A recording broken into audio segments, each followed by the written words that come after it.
Good morning बच्चों। आज मैं आप लोग को नया टॉपिक पढ़ाने जा रहा हूँ, प्लांट फिजियोलॉजी।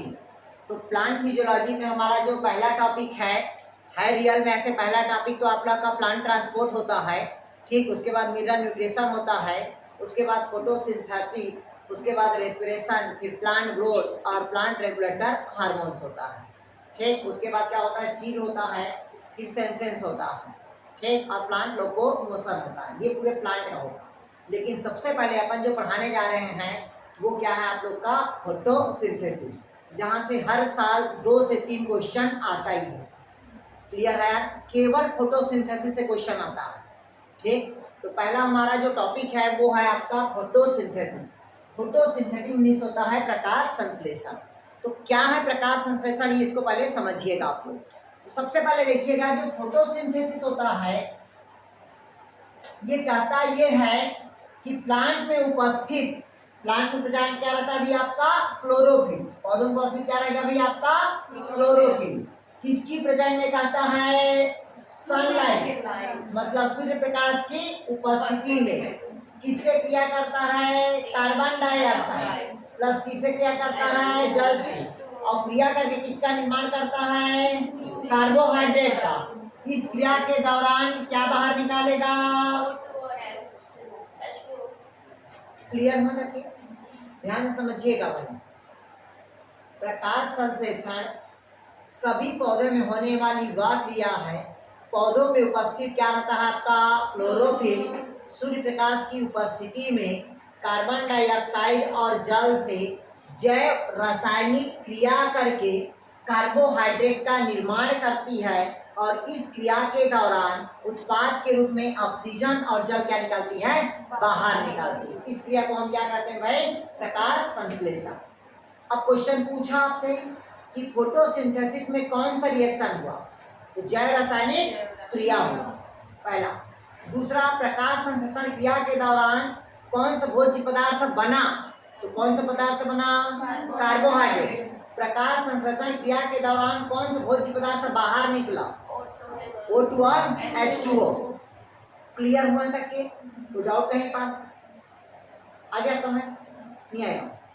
चलिए अब देखते हैं, ये तो हो गया हमारा प्रकाश संश्लेषण, ठीक। अब कहता है कि जब प्रकाश संश्लेषण की क्रिया होती है तो ये जो जल मतलब जो क्या निकलता है, ऑक्सीजन निकलते हैं। ये ऑक्सीजन कहाँ से निकलता है, तो पौधे में किससे निकलता है भाई आपका, ऑक्सीजन जल से निकलता है। लिखिएगा, जल से ही ऑक्सीजन निकलता है। किससे निकलता है भाई ऑक्सीजन आपका, जल से क्या निकलता है, ऑक्सीजन निकलता है, जिसके रूबेन और कैमेन ने बताया था। लिखिएगा, सर्वप्रथम जल से जो ऑक्सीजन निकलता है इसको सर्वप्रथम रूबेन, कैमेन एंड हासिद ने बताया था। किसने बताया था, रूबेन ने, और दूसरा कौन है, कैमेन ने, और तीसरा हासिद ने बताया था। अगर पूछा आपसे कि ऐसा कौन सा वैज्ञानिक है जिन्होंने बताया था कि जल से ऑक्सीजन निकलता है, तो जल से ऑक्सीजन निकलने का श्रेय किसको देता है आपका, रूबेन को, कामेन को, और किसको देता है भाई आपका, हासिद को, जिन्होंने बताया था कि जल से ही ऑक्सीजन के मॉलिक्यूल क्या निकलते हैं भाई आपका, बाहर निकलते हैं। फिर इसके अलावा और बहुत सारे साइंटिस्ट हैं, ठीक, जिन्होंने क्या किया था भाई, इसके ऊपर रिसर्च किया था, ठीक। वो यहाँ तक क्या। अब देखिएगा, अब कहता है कि पौधे में पाए जाने वाले क्या होते हैं, कुछ पिगमेंट्स होते हैं। पौधे में पाए जाने वाले क्या होते हैं, कुछ पिगमेंट्स होते हैं। देखते हैं कि कौन कौन सा पिगमेंट्स होते हैं।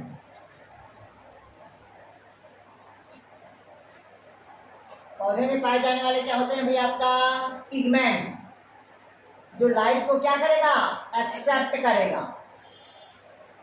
तो देखिएगा, जो पिगमेंट्स होगा वो क्लोरोफिल क्या होगा, ए होता है, फिर क्लोरोफिल बी, क्लोरोफिल सी, क्लोरोफिल क्या होगा, डी होगा, फिर क्या होगा भाई आपका, जैंथोफिल होगा, फिर क्या होगा आपका, कैरोटीनाइड होगा। और ये सभी क्या रहता है, अलग अलग रहेगा। क्या देखिएगा, ये क्या है, chlorophyll a, chlorophyll C, chlorophyll B, chlorophyll d. इसका फार्मूला याद रखना है। Carbon 55, hydrogen 72, oxygen 5, nitrogen 4, magnesium 1। ठीक, carbon 55, hydrogen 70, oxygen 4, oxygen 4, oxygen क्या होगा 5, नाइट्रोजन 4, मैग्नीशियम 1।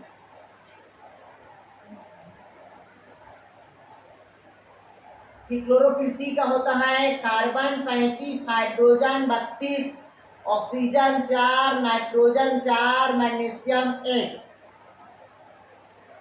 क्लोरोफिल डी का फार्मूला होता है carbon 54, hydrogen 70, oxygen 5, nitrogen 4, magnesium 1।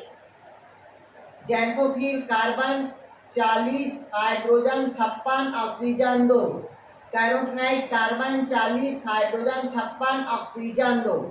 चलिए इसको लिखिएगा। ये पौधे में पाए जाने वाले क्या हो गया भाई, आपका पिगमेंट हो गया। सही कहा।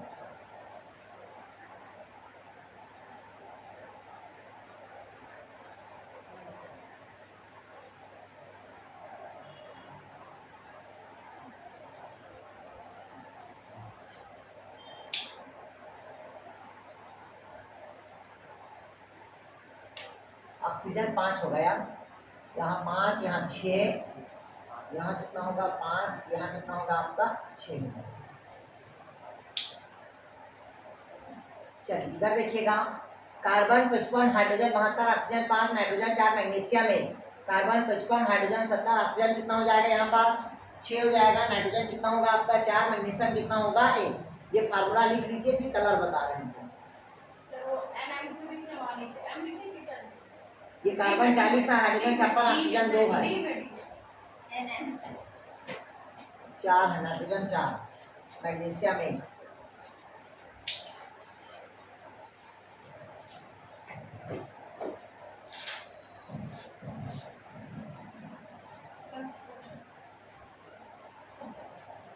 चलिए समझा दूं अब इसको यार।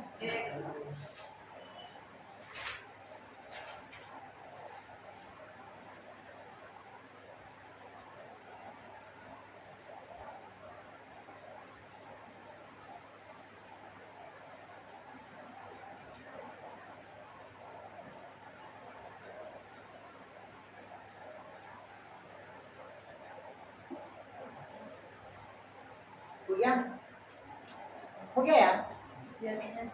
हाँ ध्यान सुनिएगा।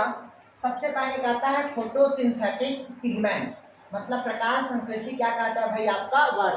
तो सबसे पहले देखिएगा जो क्लोरोफिल ए होता है ये हमेशा मेथाइल ग्रुप का होगा। कौन से ग्रुप का होता है भाई? मेथाइल ग्रुप का होगा। कौन से ग्रुप का बिलोंग करेगा ये? मेथाइल ग्रुप से। ये सार्वत्रिक प्रकाश संश्लेषी पिगमेंट है, मतलब सभी पौधे में पाए जाने वाले क्या है ये पिगमेंट्स है। मतलब क्लोरोफिल ए दुनिया के सभी पौधे में प्रेजेंट रहेगा। क्लियर है? इसका जो फार्मूला होता है कार्बन 55, हाइड्रोजन 72, ऑक्सीजन 5, नाइट्रोजन 4 और मैग्नीशियम कितना होगा 1। अब इसका समझिएगा, हमेशा जो मैग्नीशियम होता है ये फोटोसिंथेसिस की क्रिया में क्या करता है? भाग लेता है, क्योंकि मैग्नीशियम बहुत बड़ा रोल उत्पन्न करता है। जब तक पौधे में Mg रहेगा तब तक पौधा प्रकाश संश्लेषण क्रिया में क्या करेगा? भाग लेगा। जब तक मैं पौधे में Mg रहेगा तभी राइबोसोम के सब यूनिट आपस में क्या होगा? जुड़ेगा। क्लियर है? अगर पौधे में मैग्नीशियम की कमी हुआ तो प्रकाश संश्लेषण क्रिया में भाग नहीं लेगा। जैसे पता होना चाहिए आपको कि पौधे में क्लोरीन और मैग्नीज मतलब Cl और दूसरा क्या है? Mn। अगर ये जब तक दोनों पौधे में रहेगा तब तक पौधे में जल की कमी नहीं होगी। अगर ये दोनों नहीं रहेगा तो पौधे में क्या होगी? जल की कमी होगा। मतलब इसी की उपस्थिति में पौधे जल का क्या करेगा? अवशोषण करता। उसी प्रकार से पौधे मैग्नीशियम मतलब Mg की उपस्थिति में क्या करता है? प्रकाश संश्लेषण की क्रिया में भाग लेता। तो मैं फार्मूला बताया, कार्बन कितना बताया? 55, हाइड्रोजन कितना बताया? 72, ऑक्सीजन कितना हुआ? 5 और नाइट्रोजन कितना होगा? 4 और मैग्नीशियम कितना होगा? 1। ये किसका हुआ? Chlorophyll A. किस ग्रुप से बिलोंग करता है? तो मेथाइल ग्रुप का। और सार्वत्रिक प्रकाश संश्लेषी क्या है? पिगमेंट है, मतलब सभी पौधे में क्या पाया जाता है? फोटोसिंथेटिक ए मिलेगा। दूसरा कहता है क्लोरोफिल बी। दूसरा क्या कहता है भाई? Chlorophyll B. तो कहता है कार्बन 55, हाइड्रोजन 70, ऑक्सीजन 6, नाइट्रोजन 4 और मैग्नीशियम कितना होगा 1। तो यहाँ पास देखिएगा हाइड्रोजन में 2 कम हुआ और 1 ऑक्सीजन में क्या हो गया, बढ़ गया। क्लियर होता क्या? ये फॉर्मूला याद करने की जरूरत है।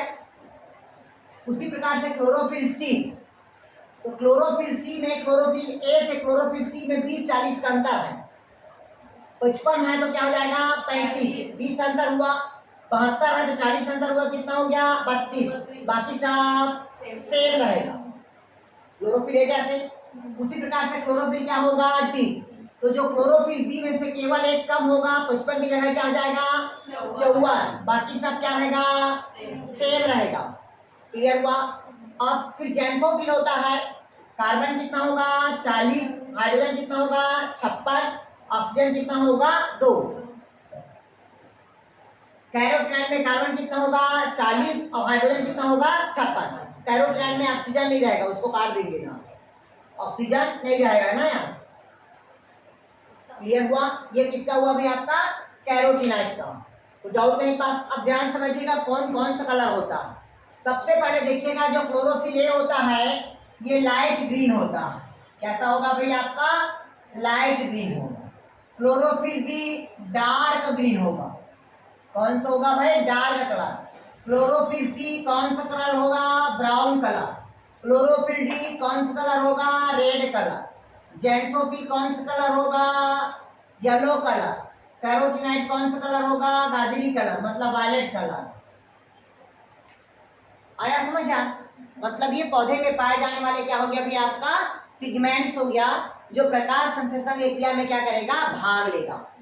कभी भी जो फोटोसिंथेटिक जो पिगमेंट्स होगा वो क्लोरोफिल ए के साथ कौन रहेगा क्लोरोफिल बी रहेगा। क्लोरोफिल ए के साथ कौन रहेगा सी रहेगा।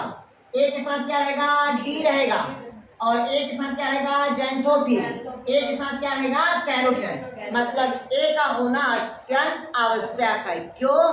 क्योंकि फार्मूला ए में क्या है मैग्नीशियम। क्लियर है तक के? ये बन जाएगा, रटना तो नहीं पड़ेगा।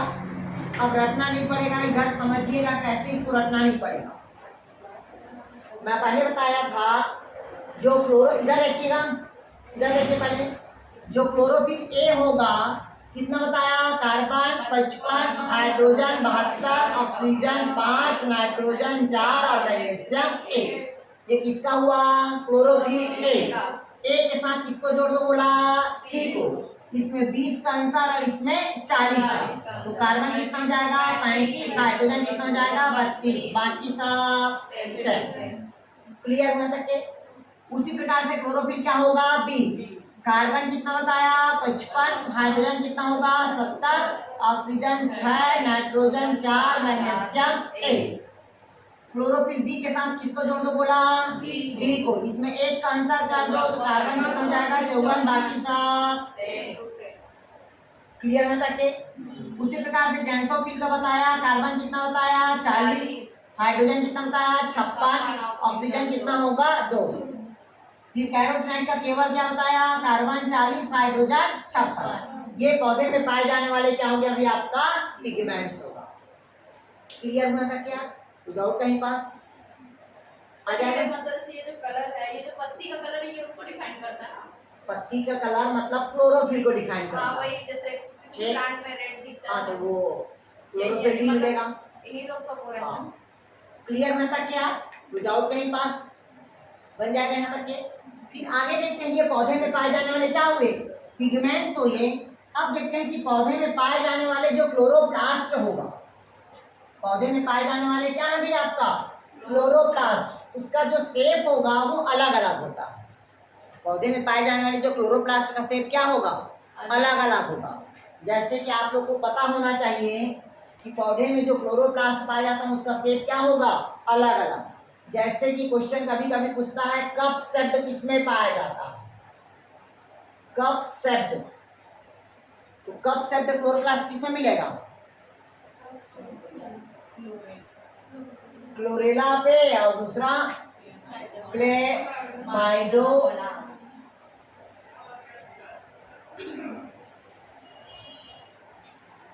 क्लेमाइडोमोनास में। एक दूसरा कौन सा कहता है, रेटिकुलेटेड। रेटिकुलेटेड मतलब जालिकाबद्ध। किसमें मिलेगा बताया था मैं आप लोग को, ओडोगोनिया में। इसमें मिलेगा भाई ओडोगोनिया में। स्टार सेप्ड,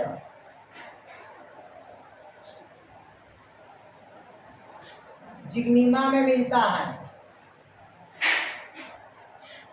स्पाइरल, स्पाइरुलिना में मिलता है। डिस्क सेप्ड,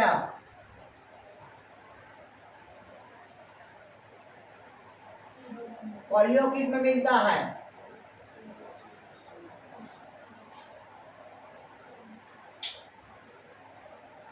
हो तो गया, इतना ही होता है। Cup set, reticulate, star set, spiral और डिस्क सेप्ड होगा। और वही है स्पाइरोलिना, स्पाइरोगायरा। ठीक, स्पाइरोलिना या स्पाइरोगायरा भी लिख सकते हैं।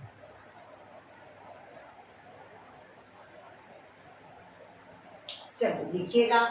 तो ये पौधे में पाए जाने वाले क्या है, क्लोरोप्लास्ट है।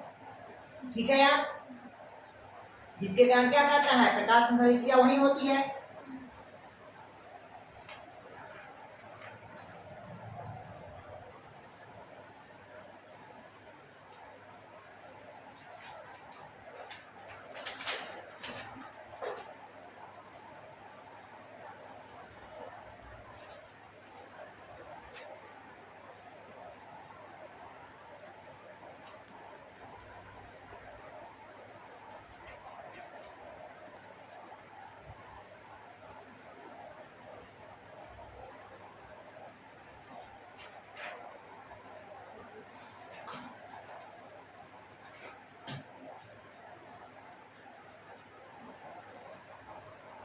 हो गया, आप समझा दे यार।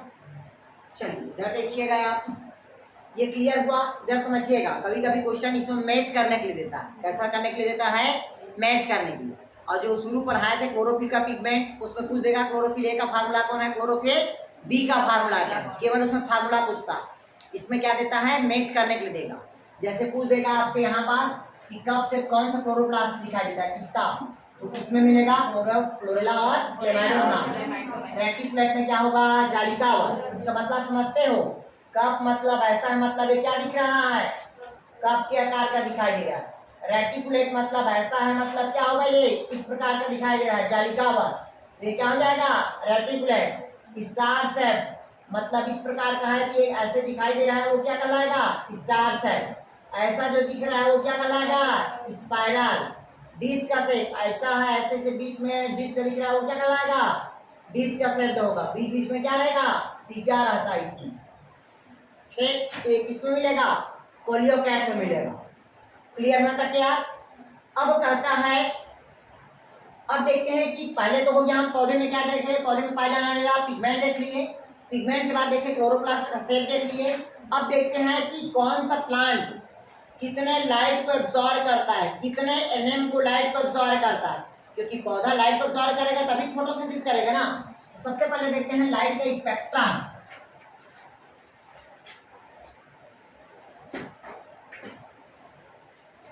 तो इधर देखिएगा, सबसे पहले कहता है जो स्पेक्ट्रम होता है, तरंगदैर्घ्य होता है। क्या होता है भाई आपका, वेवलेंथ बोलते हैं। पौधे के लिए जो वेवलेंथ होगा, तरंगदैर्घ्य चाहिए, वो जनरली क्या होता है, 400 nm से लेकर 700 nm तरंगदैर्घ्य वाले लाइट को ही पौधा क्या करेगा, एब्सॉर्ब होगा। और वही पौधे के लिए क्या होता है, उपयुक्त होता है। कितना, 730 nm। ठीक, इसमें 700 दिया है, हाँ 700 रहता है, 730 रहता है, 700 देख लेना एक बार। 400 से कितना एनएम होना चाहिए, 700 एनएम। मतलब वेवलेंथ होना चाहिए, उतना ही लाइट को पौधा क्या करता है, एब्सॉर्ब करता है। क्लियर होता क्या, कितना लाइट को, 400 से लेके 700 एनएम तक के। अगर 300 एनएम, अगर 400 से कम हुआ, ये पौधे के लिए क्या होता है, उपयुक्त होगा। ये पौधे के लिए क्या होगा, उपयुक्त होगा। अगर इसकी वेवलेंथ 390 से अगर कम हुआ, 390 से क्या होगा, कम होगा। तो पौधे में क्या होते हैं भाई, बहुत सारे वेवलेंथ तैयार हो जाते हैं। जैसे लिखिएगा, जैसे 390 से कम तरंग दैर्ध्य की विकिरण कास्मिक किरणें होगा, लिखिएगा कास्मिक किरणें, गामा किरणें। अरे कास्मिक रे, रेडिएशन जो निकलता है ना, कास्मिक जो कॉस्मेटिक क्रीम पाउडर लगाते हैं ना, उससे भी क्या निकलता है, रेडिएशन निकलता है। तो लिखिएगा कास्मिक किरणें, गामा किरणें, एक्स किरणें, अल्ट्रावायलेट रे।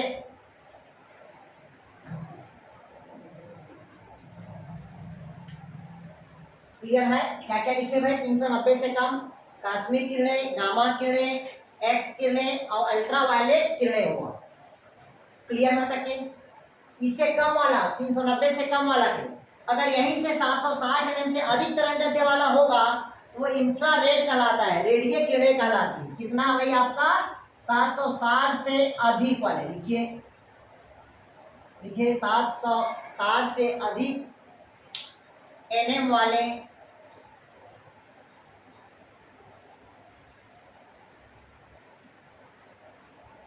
760 एनएम से अधिक वाले किरणें और रक्त किरणें या रेडियो किरणें कहलाती हैं। इंफ्रारेड रेस कहलाता है, इंफ्रारेड रेस कहलाता है। हाँ, मतलब अवलक्त किरणें तथा रेडियो किरणें कहलाती हैं। ध्यान समझिएगा, इन तीनों किरणें से पूछता है, मैंने पहले बता रहे हैं। कोई भी पौधा के लिए उपयुक्त कितना होगा, 400 से 700 एनएम। वो पौधे के क्या होगा, उपयुक्त होगा। अगर 400 से कम हुआ, 390 हुआ, तो बहुत सारे क्या होगा, कीड़े होगा। जैसे कास्मिक कीड़े बताया आप लोग को, गामा कीड़े बताया, यूवी लाइट कीड़े बताया। क्लियर हुआ यार, बीटा कीड़े, ये सब किसमें होगा आपका, 390 वाले में। और 760 एनएम से अगर ज्यादा होगा तो क्या हो जाएगा आपका, औरत कीड़े होगा, और क्या होगा आपका, रेडियो कीड़े होगा। अब कोई भी पौधा लाइट को एब्जॉर्ब किया, कितना परसेंट को, 100% को, कितना परसेंट है, 100%। 50% को प्लांट बॉडी क्या किया, एब्जॉर्ब किया, बाकी सबको क्या किया, रिफ्लेक्स करके वो वापस चल दिया। जैसे पता होना चाहिए, पौधे आया जल कितना प्रतिशत, 100%। केवल पौधा 1% जल का क्या करता है, उपयोग करता है, बाकी 99% जल को क्या करता है, रिलीज करता है। क्लियर हुआ यार, आया समझ में, क्लियर हुआ। अब हेडिंग डालिएगा आप लोग, ये नेचर ऑफ लाइट हो गया, ठीक। अब लिखिए आप लोग, अब देखते हैं अपन लाइट रिएक्शन देखते हैं, क्योंकि भाई जो प्रकाश संश्लेषण की क्रिया होती है वो 2 चरणों में कंप्लीट होगा। कितने चरणों में होगा, 2 चरणों में। अभी जो पढ़ाएंगे वहां से क्वेश्चन आता है,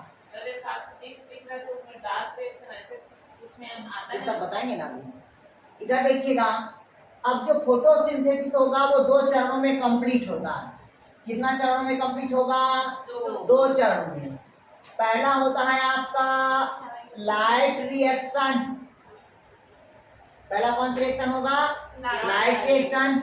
और सेकंड नंबर पे कौन होगा भाई आपका, डार्क रिएक्शन। और इन दोनों क्रिया को हम एक साथ क्या कहते हैं, फोटोसिंथेसिस कहते हैं। क्लियर हुआ। तो पहला देखते हैं किसको, लाइट रिएक्शन को। स्टार्ट करें, यहां क्वेश्चन आता है, हम पहले बता रहे हैं, इसको अच्छे से पढ़ना है।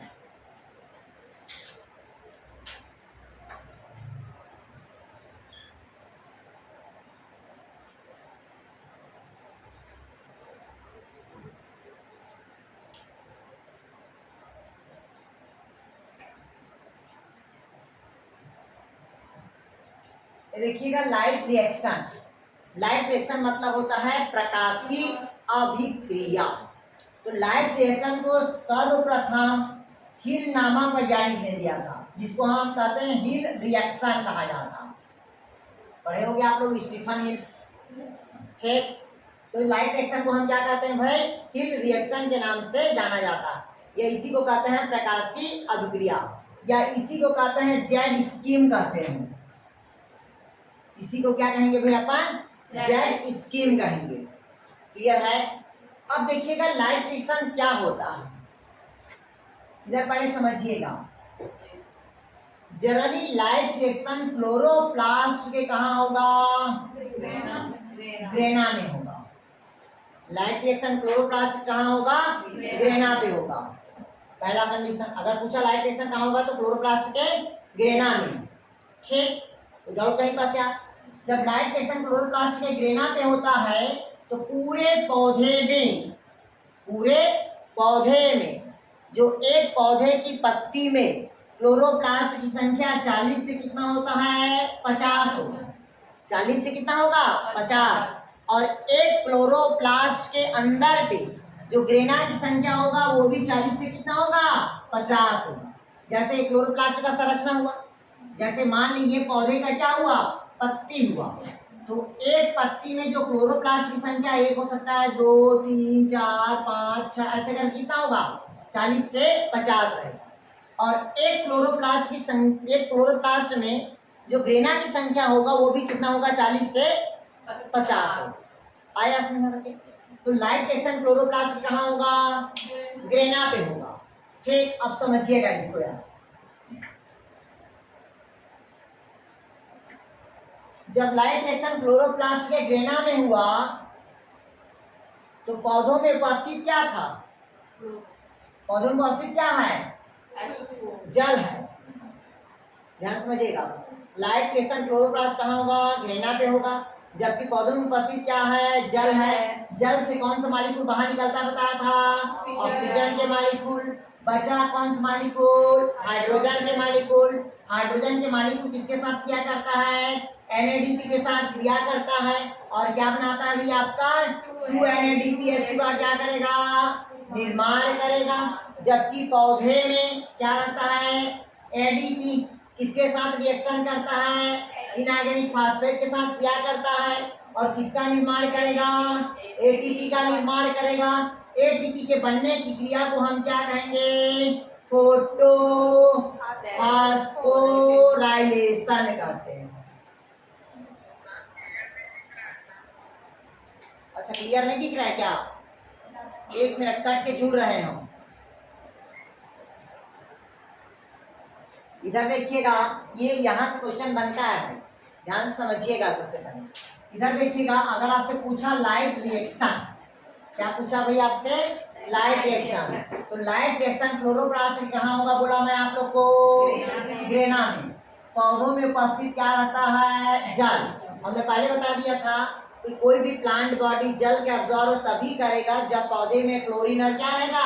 मैग्नीज रहेगा। अगर वो दोनों एब्सेंट रहेगा तो पौधे में वाटर के अब्जॉर्प्शन नहीं होगा। पहला कंडीशन। दूसरा कहता है कि पौधों में उपस्थित क्या है बताया था भाई मैं आप लोग को? जल। जल से क्या बाहर निकलता है बताया था? ऑक्सीजन। किसने सिद्ध किया था कि जल से ऑक्सीजन बाहर निकलता है भाई? रूबेन, कैमेन और हासिल। क्लियर हो सके? फिर कहता है कि पौधे में जब ऑक्सीजन बाहर निकल गया जल से तो बचा क्या? हाइड्रोजन के मॉलिक्यूल। क्लियर हुआ? अब ये हाइड्रोजन के मॉलिक्यूल किसके साथ क्या करता बताया था? NADP के साथ करता है और बनाता क्या है? 2NADPH2 बनाता है। बन यहाँ तक के। जबकि पौधों में उपस्थित था आपका कौन था? जल था। जल से क्या बाहर निकल गया? ऑक्सीजन। बचा क्या? हाइड्रोजन। किसके साथ रिएक्शन करता है? NADP के साथ और बनाता क्या है? 2NADPH2 बनाता है। क्लियर हो तक? जबकि पौधे में ADP इनऑर्गेनिक फास्फेट से क्या करता है? क्रिया करेगा और किसका निर्माण करेगा? ATP का निर्माण करेगा। ATP के बनने की क्रिया को ही फोटो क्या कहते हैं भाई? फोटो फास्फोरिलेशन कहते हैं। क्या कहेंगे भाई आपका? फोटो फास्फोराइलेशन कहते हैं। ये जो फोटो फास्फोरिलेशन की क्रिया होती है ये 2 चरणों में पूर्ण होती है। कितना चरणों में पूर्ण होगा? 2 चरणों में। पहला होगा आपका साइक्लिक और सेकंड होगा आपका नॉन साइक्लिक। चलिए इतना को लिखिएगा फिर समझिएगा, ध्यान समझिएगा। इधर देखिए, अब मैं बोला आपको लाइट रिएक्शन कहाँ चलेगा? बोला क्लोरोप्लास्ट के ग्रेना में। पूरे लाइट रिएक्शन के दौरान, पूरे लाइट रिएक्शन के दौरान कितने एटीपी का निर्माण होता है? 3 एटीपी का। कितना NADPH2 का निर्माण होता है? 2 NADPH2 का निर्माण होता है। किसके दौरान? प्रकाशीय अभिक्रिया के दौरान। क्लियर हुआ? अब समझा दूं इसको साइक्लिक और नॉन साइक्लिक को यार। ठीक, अगर पूछा आपसे कि फोटोफॉस्फोरिलेशन क्या होता है तो 2 चक्रों में होगा, पहला साइक्लिक होगा और दूसरा क्या होगा? नॉन साइक्लिक होगा। मतलब पहला क्या होगा? चक्रीय और दूसरा क्या होगा भाई आपका? अचक्रीय। ठीक, जिसमें पढ़ेंगे अपन पिगमेंट सिस्टम फर्स्ट और पिगमेंट सिस्टम सेकंड। मिटा दूं इसको, डायग्राम बना दूं मैं।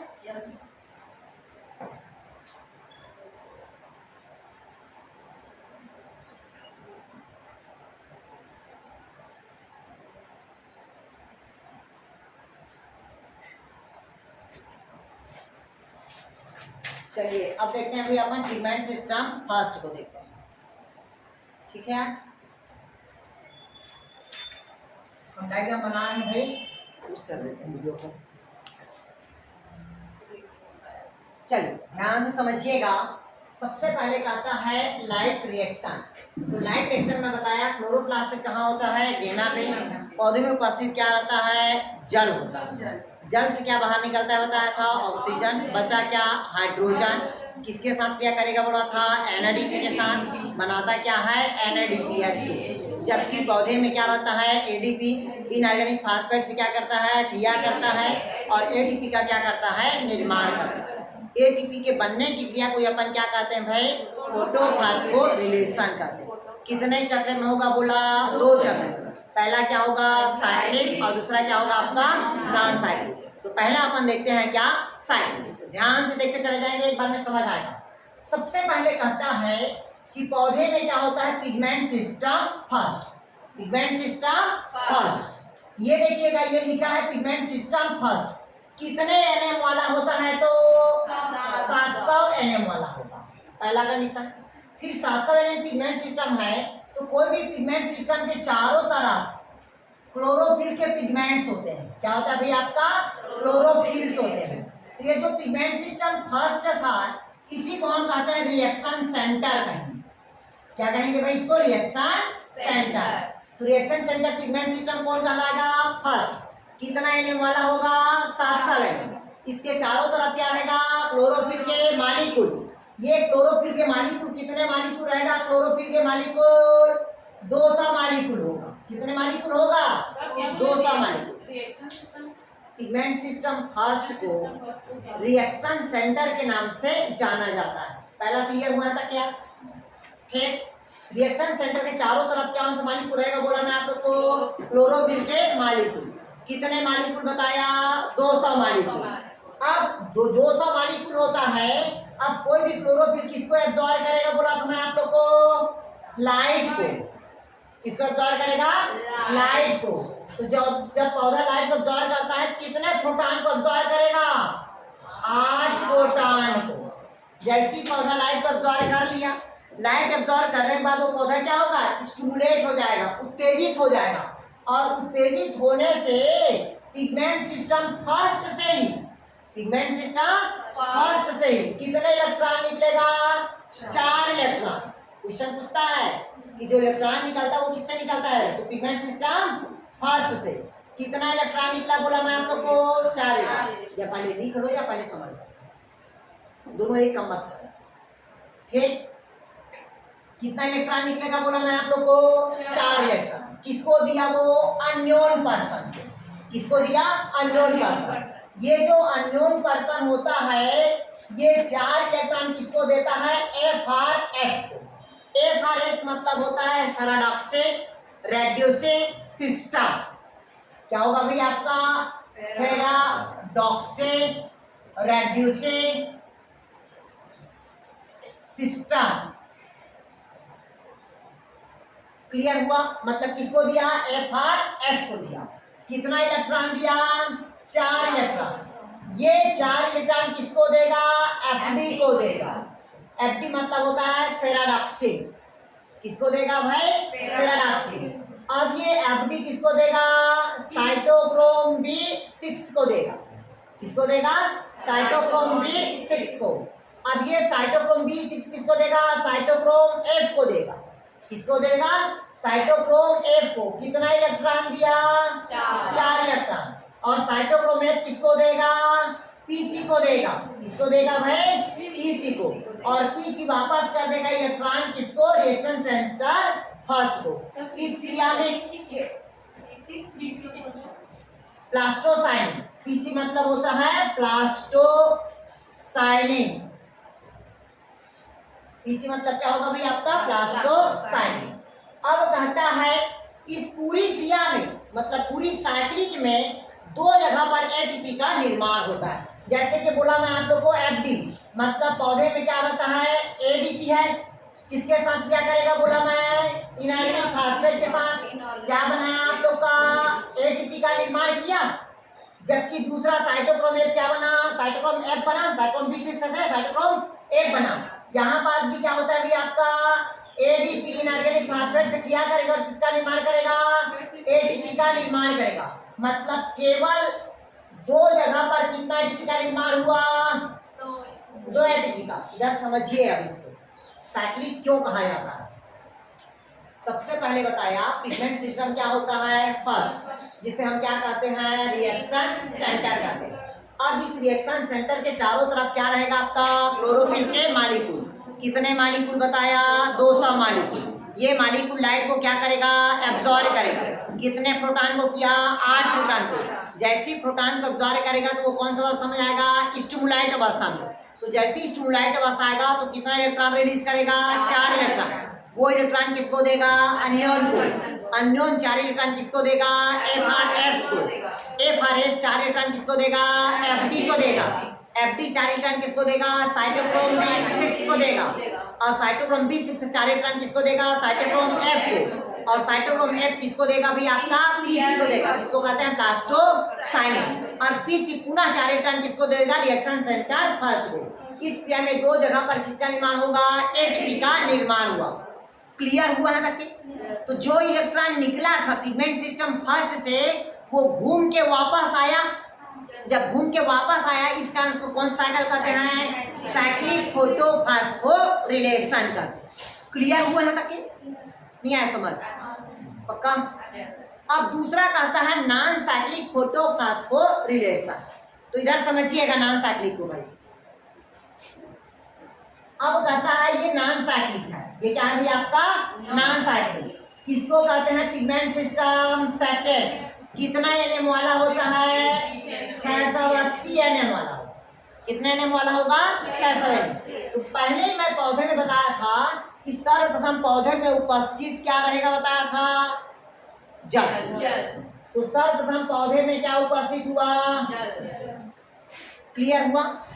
पौधे में उपस्थित क्या होता है? जल। तो जैसे ही पौधे में जल उपस्थित होगा तो पौधे जल का अवशोषण किसकी उपस्थिति में करता है बताया था आप लोग को? क्लोरीन। और दूसरा किसकी उपस्थिति में? मैग्नीशियम। इन दोनों की उपस्थिति में पौधे जल को क्या किया? एब्जॉर्ब किया। फिर जल से क्या बाहर निकलेगा आपका? जल बाहर निकलेगा। और क्या बाहर निकलेगा? ऑक्सीजन। बचेगा क्या बोला था मैं आप लोग को? हाइड्रोजन बचा। क्या बचेगा? हाइड्रोजन। ये हाइड्रोजन किसके साथ क्या करेगा बोला मैं आप लोग को? किसके साथ क्या करेगा बोला था? NADP के साथ। और बनाएगा क्या? NADPH2 बनाएगा। पौधे में उपस्थित क्या था? जल था। पौधे जल का अवशोषण किसकी प्रेजेंट में किया है? क्लोरीन और मैग्नीज की प्रेजेंट में। तो जल से जल निकलेगा और क्या निकलेगा? ऑक्सीजन। भाई जल से ऑक्सीजन निकलता है ना। बचता क्या है? हाइड्रोजन। हाइड्रोजन किसके साथ रिएक्शन करेगा? NADP के साथ। और बनाया क्या? NADPH2। अब इसी जल से जो इलेक्ट्रॉन निकलता है ध्यान से समझिएगा। यहाँ पास यहाँ इलेक्ट्रॉन किससे निकला था? पिगमेंट सिस्टम फर्स्ट से। यहाँ इलेक्ट्रॉन किससे निकलेगा? जल से। ये जल से जो इलेक्ट्रॉन होगा वो कहाँ जाएगा? पिगमेंट सिस्टम सेकेंड में। और पिगमेंट सिस्टम सेकेंड के चारों तरफ कौन सा क्लोरोफिल के क्या रहेगा? मॉलिक्यूल।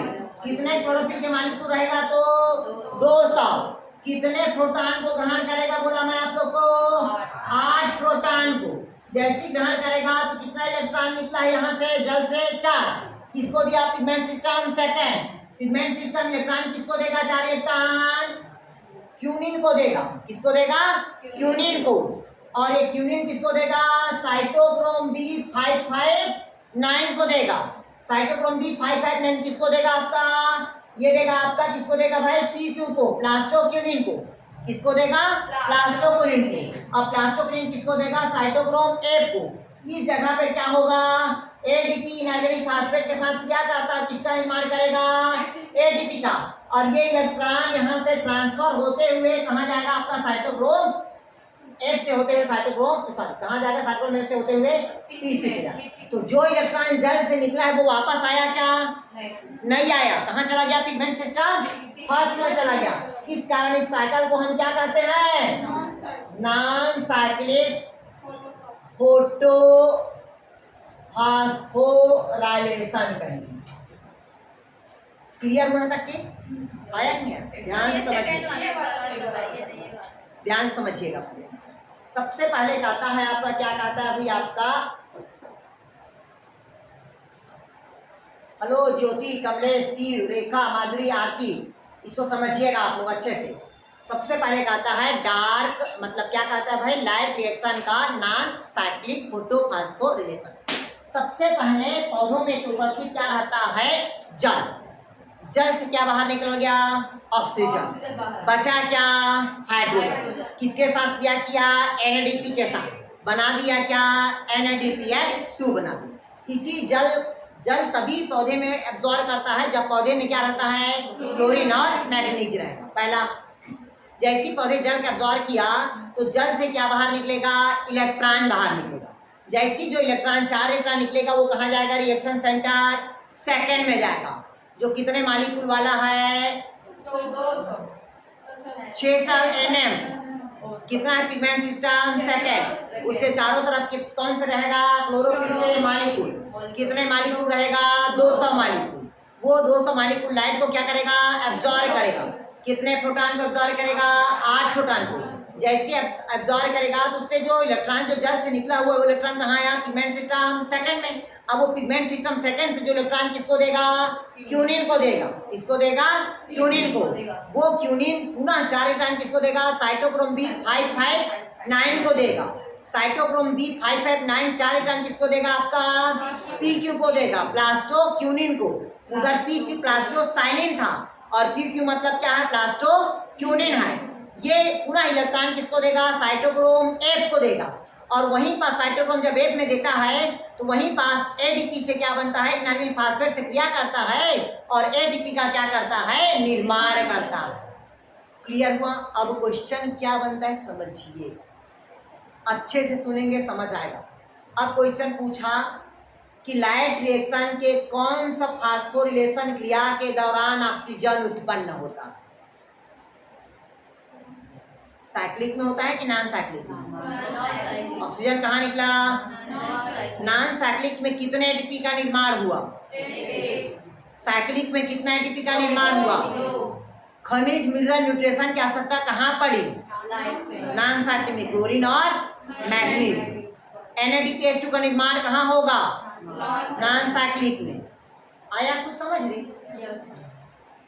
जो पिगमेंट सिस्टम सेकंड में जो बनता है नॉन साइक्लिक में इलेक्ट्रॉन किससे निकलेगा? किससे निकलेगा? जल से। और साइक्लिक में इलेक्ट्रॉन किससे निकलेगा? पिगमेंट सिस्टम फर्स्ट से। टोटल लाइट रिएक्शन के दौरान क्लोरोफिल के कितने मॉलिक्यूल्स भाग लिया? कितने मॉलिक्यूल? 400। टोटल लाइट रिएक्शन के दौरान कितने प्रोटॉन को अब्सॉर्ब किया गया? पूरे क्रिया लाइट रिएक्शन है, ध्यान समझ लो, पूरे क्रिया लाइट रिएक्शन है। आया ज्योति, आरती, माधुरी, कमलेश, शिव, रेखा, हाँ दोनों लाइट रिएक्शन है। लाइट रिएक्शन में दोनों क्रिया हो रहा है आपका, साइक्लिक और नॉन साइक्लिक। और डार्क और लाइट दोनों मिलके फोटोसिंथेसिस बना। अभी कार्बोहाइड्रेट बना क्या? केवल पौधे क्या ग्रहण किया था? जल। जल से क्या बाहर निकला था? ऑक्सीजन। और बनाया कितना एटीपी था? 3 एटीपी। और कितना NADPH2? 2 NADPH2। अभी कार्बन डाइऑक्साइड पौधा लिया है क्या? अब कार्बन डाइऑक्साइड खाएगा, अब उसको खाएगा तो तोड़ेगा ना यार। नहीं आया समझ? आया कि नहीं आया? ये कौन सा रिएक्शन हुआ? Light reaction. कंफ्यूज होती हूँ कि वो ऊपर और नहीं समझ में आया। अरे भैया इधर समझ लो, और वो क्या चार इधर समझ लो, नहीं समझ आया होगा तो 40 की था, 4 इधर समझिएगा। सर्वप्रथम पौधे में उपस्थित क्या हुआ? ये याद हो गया।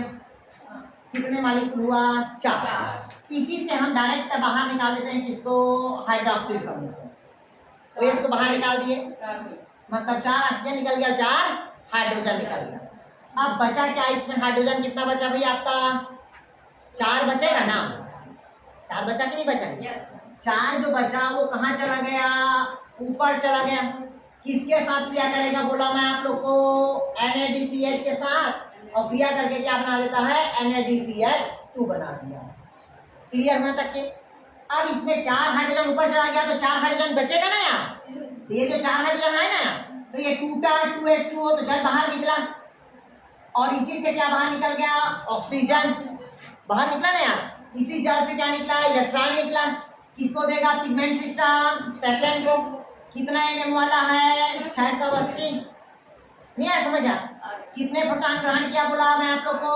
8। इससे कितना इलेक्ट्रॉन निकला था? 4। कहाँ गया रिएक्शन सेंटर? सेकंड में। इलेक्ट्रॉन किसको देगा? क्यूनिन को देगा। क्यूनिन किसको देगा? साइटोक्रोम B559 को देगा। ये क्यूनिन किसको देगा? PQ को देगा। PQ पूरा किसको देगा? साइटोक्रोम 8 को देगा। इसी जगह क्या बनेगा? ADP इनऑर्गेनिक फास्फेट से रिएक्शन करेगा और किसका निर्माण करेगा? ATP का। और जो साइकिल इलेक्ट्रॉन निकला है वो कहाँ चला गया? पिगमेंट सिस्टम 1 में गया। तो वापस आया क्या? नहीं आया। तो क्या कहलाएगा?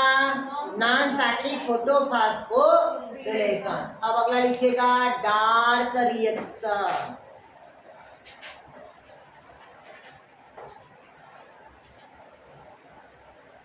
अब देखते हैं डार्क रिएक्शन। पहला अपन क्या देखे भाई? लाइट रिएक्शन देखे।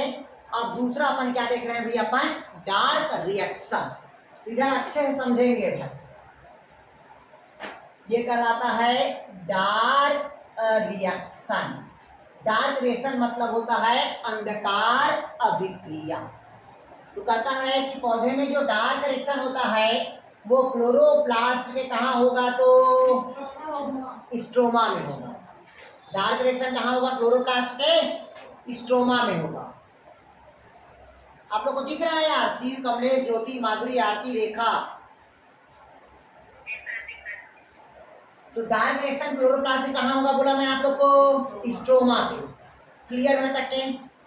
अब कोई भी पौधा में जब डार्क रिएक्शन होता है तो सर्वप्रथम क्या करता है कि दिन को लिया हुआ जो क्या होता है? Carbon dioxide. ठीक, दिन को लेते क्या है? Carbon dioxide. और लाइट रिएक्शन के दौरान बनता क्या था बताया था मैं आप लोग को? क्या बनता है यार? कितना एटीपी? और दूसरा क्या बनता है? इन दोनों का क्या करेगा? उपयोग करेगा। किसको? कार्बन डाइऑक्साइड को रिडक्शन करने के लिए। क्या करने के लिए? रिडक्शन करने के लिए। जिसके दौरान क्या होगा? कार्बोहाइड्रेट क्या होगा? निर्माण होगा। ध्यान से समझिए। कहता है डार्क रिएक्शन क्लोरोप्लास्ट के स्ट्रोमा में क्या होता है? संपन्न होता है। जबकि लाइट रिएक्शन के दौरान बनी हुई एटीपी और NADPH2 का उपयोग किया जाता है। किसको तोड़ने के लिए? कार्बन डाइऑक्साइड को तोड़ने के लिए। जब कार्बन डाइऑक्साइड टूटेगा तो कार्बोहाइड्रेट का क्या होगा? निर्माण होगा। इसी क्रिया को हम क्या कहते हैं? Dark reaction. आया कुछ समझ? मतलब डार्क रिएक्शन कहाँ होगा? क्लोरोप्लास्ट के स्ट्रोमा में। जबकि पौधा दिन में क्या लेता है? Carbon dioxide. जबकि लाइट रिएक्शन के दौरान बनी हुई क्या था? एटीपी और दूसरा क्या था आपका NADPH2। इन दोनों का क्या करेंगे, उपयोग करेंगे। किसको तोड़ने के लिए, कार्बन डाइऑक्साइड को। जैसी टूटेगा तो किसका निर्माण होगा, कार्बोहाइड्रेट का निर्माण होगा। तब इस क्रिया को हम क्या कहेंगे, डार्क रिएक्शन कहते हैं। क्लियर हुआ तक के? अब कहता है डार्क रिएक्शन को सर्वप्रथम मेल्विन और केल्विन नामक वैज्ञानिक ने, कौन सा नामक वैज्ञानिक ने, मेल्विन और केल्विन नामक वैज्ञानिक ने। मिटा दो इसको। इधर देखिए अब डार्क रिएक्शन, सर्वप्रथम डार्क रिएक्शन को मेल्विन और केल्विन नामक वैज्ञानिक ने, कौन सा नामक वैज्ञानिक ने, मेल्विन एंड केल्विन नामक वैज्ञानिक ने जब क्लोरेला के पौधा को, कौन से पौधे को, क्लोरेला के पौधा को जब कार्बन 14 दिया, क्या दिया भाई, जब क्लोरेला के पौधे को कार्बन डाइऑक्साइड दिया, क्या दिया भाई, कार्बन डाइऑक्साइड दिया, तो प्रथम उत्पाद के रूप में पीजीए का निर्माण हुआ। किसका निर्माण हुआ, पीजीए का निर्माण हुआ, जो कितने कार्बन वाला तत्व था, 3 कार्बन वाला तत्व था। कितने कार्बन वाला तत्व था, 3 कार्बन वाला। इस कारण डार्क रिएक्शन को हम क्या कहते हैं, C3 साइकिल भी कहते हैं। कार्बन 14 जो फासिल तत्व को ज्ञात किया जाता है, ठीक, कार्बन डेंटिंग बोलते हैं जिसको, उसे जीवाश्म का पता लगाया जाता है कितने साल के हैं। तो ये लोग कैसे लेते हैं, पौधे लोग इसका उपयोग कैसे करते हैं, कार्बन का उपयोग करता है यहाँ पौधा, कार्बन डाइऑक्साइड के रूप में कार्बन का एक्सेप्ट करता है। अरे भैया आप छोड़ रहे ना कार्बन डाइऑक्साइड, तो कार्बन को एक्सेप्ट किया, ऑक्सीजन को रिलीज किया ना वो, समझ नहीं। भाई जैसे आप लोग ऑक्सीजन को कहाँ से ले रहे हो, एटमॉस्फेयर से निकाल रहे हो ना, तो एटमॉस्फेयर में ऑक्सीजन कहाँ से बन रहा है, जल से ही तो बनेगा ना। जल है तो ऑक्सीजन है, बोलते हैं ना जल है तो जीवन है, जल नहीं है तो कुछ नहीं। सर्वप्रथम देखते हैं डार्क रिएक्शन। डार्क रिएक्शन को सर्वप्रथम किसने देखा था, मेल्विन और केल्विन नामक वैज्ञानिक ने। कौन सा पौधे में देखा, तो क्लोरेला नामक पौधे में। जब डार्क रिएक्शन क्लोरेला नामक पौधे में देखा तो प्रथम बार अंधकार प्रक्रिया कौन से पौधे में देखा गया, क्लोरेला पे। जब स्पेस में लेके जाते हैं, स्पेस मतलब समझ गए, चंद्रमा पे लेके जाते हैं, कौन सा पौधे को लेके जाएंगे, क्लोरेला को। क्लियर है? दुनिया जब सब नष्ट हो जाएगा तो बचेगा क्या, क्लोरेला बचेगा। तो ऑक्सीजन उत्पन्न करने वाला भी पौधा कौन होगा, क्लोरेला। और सबसे अधिक मात्रा में प्रोटीन पाए जाने वाला पौधा कौन होगा, क्लोरेला।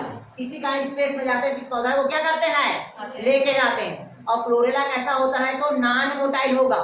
कैसा होगा, नॉन मोटाइल। देखे कि नहीं देखे हो क्लोरेला, नहीं देखे होगे तो इधर देख लो, ये लो, ठीक नहीं है समझ। ये पायरेनाइट्स है, भोज्य पदार्थ रहता है, स्टार्च और पायरेनाइट्स। ये इसका क्लोरोप्लास्ट, ये इसका न्यूक्लियस, ठीक, और ये उसकी सेल की स्ट्रक्चर है। आया कुछ समझ नहीं देखे हो। ये नॉन मोटाइल होता है, एल्गी ग्रुप का है, क्लोरोफाइसी ग्रुप का। और क्लेमाइडोमोनास क्या होता है, मोटाइल प्रवृत्ति का। वो क्या देख रहे हो मोबाइल से, क्लोरेला क्या गोल अंडाकार तो रहता है, वही तो दिखाएगा। क्लियर है? अब देखते हैं अपन C3 साइकिल को, डार्क रिएक्शन को यार। चलिए इसका डायग्राम बनाएंगे आप लोग। क्या बनाएंगे भाई, समझ में नहीं आ रहा है। चलिए इधर देखिएगा। अब कहते हैं डार्क रिएक्शन। मैं आप लोग को बोला कि डार्क रिएक्शन कहाँ चलता है भाई, क्लोरोप्लास्ट के स्ट्रोमा में चलता है। कहता है डार्क रिएक्शन सर्वप्रथम कौन सा पौधे पे देखा गया है, तो क्लोरेला के प्लांट। तो जब क्लोरेला के पौधे को कार्बन डाइऑक्साइड दिया था तो प्रथम उत्पाद के रूप में क्या बना था, पीजीए का निर्माण हुआ था। जो कितने कार्बन वाला तत्व था, 3 कार्बन वाला तत्व था। इस कारण इसको क्या कहा जाता है भाई, C3 साइकिल कहा जाता है। क्लियर है देखिए। अब ये जो C3 साइकिल होता है ये जनरली 3 अवस्था में पूर्ण होता है। कितना अवस्था में पूर्ण होगा, 3 अवस्था में। पहला होता है कार्बोक्सिलेशन, कार्बन डाइऑक्साइड का अंदर जाना मतलब क्या कहलाया, कार्बोक्सिलेशन। दूसरा कार्बन डाइऑक्साइड जब टूटेगा क्या कहलाएगा, रिडक्शन कहलाएगा। और RUBP का पुनः निर्माण होगा तो क्या कहलाएगा वो? रीजनरेशन कहलाएगा। कितने चक्र में होगा बोला मैं आप लोग को? 3 चक्र में। ठीक, जब C3 साइकिल 6 चक्र चलता है, कितने चक्र चलता है? 6 चक्र चलेगा, तब कहीं जाके एक कार्बोहाइड्रेट का क्या होगा? निर्माण होगा। क्लियर हो सकती है? अब कैसे चलता है इसको समझिए। सबसे पहले पौधा में क्या होता है भाई? आपका पौधा का स्टोमेटा खुलता है। कब खुलता है? तो दिन को। पौधा का स्टोमेटा कब खुलेगा? दिन। तो पौधा सर्वप्रथम एटमॉस्फेयर से क्या लेगा? Carbon dioxide. क्या लिया भाई? Carbon dioxide. पहला एटमॉस्फेयर से लिया लीफ के द्वारा, और जड़ के द्वारा पौधा क्या लिया? जल लिया। तो कार्बन डाइऑक्साइड को ग्रहण करने के लिए पौधा में एक एंजाइम्स पाया जाता है। क्या पाया जाता है? एक एंजाइम। जैसे बुरा मत मानिएगा, जैसे हम यहाँ खड़े हैं और वो वहाँ खड़ी है, जब तक उधर से सिग्नल नहीं आएगा तब तक इधर वाला सिग्नल नहीं देगा। मतलब वही है, मतलब उसके शरीर में भी कुछ एंजाइम है और सामने वाले के शरीर में भी क्या है? कुछ एंजाइम्स। ठीक, तो उसी प्रकार से पौधे में क्या पाया जाता है? RUBP पाया जाता है, जो कार्बन डाइऑक्साइड को क्या करेगा? ग्रहण करेगा, एब्सॉर्ब करेगा।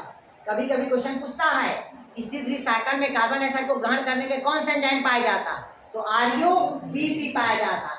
RUBP मतलब होता है रिबोस्को बाइफास्फेट या रिबुलोस बाइफास्फेट या रिबुलोस 1,5 डाइफास्फेट बोल देते हैं। ये देखिएगा, ये रिबुलोस बाइफास्फेट हुआ और इसी को बोलते हैं रिबुलोस 1,5 बाइफास्फेट, या इसी को बोल देते हैं RUDP, तो रिबुलोस डाइफास्फेट। तो कंफ्यूज नहीं होना। आया कुछ समझ नहीं? मतलब वायुमंडल में कार्बन डाइऑक्साइड को ग्रहण करने के लिए पौधे में क्या पाया जाता है? RUBP पाया जाता है। जैसी कार्बन डाइऑक्साइड को अंदर किया तो वो प्रोसेस क्या कहलाया? कार्बोक्सिलेशन, मतलब कार्बनीकरण। क्लियर हुआ? जैसी पौधे में कार्बन डाइऑक्साइड आ गया तो उस पौधे को अब कार्बन डाइऑक्साइड को लाइट रिएक्शन के दौरान बनी हुई क्या थी? लाइट के दौरान क्या था? ATP और क्या था? NADPH। क्लियर हुआ?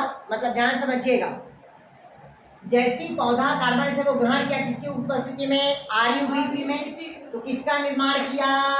PGA का निर्माण किया। PGA मतलब 3 फास्फोग्लिसरिक एसिड। क्या किया भाई?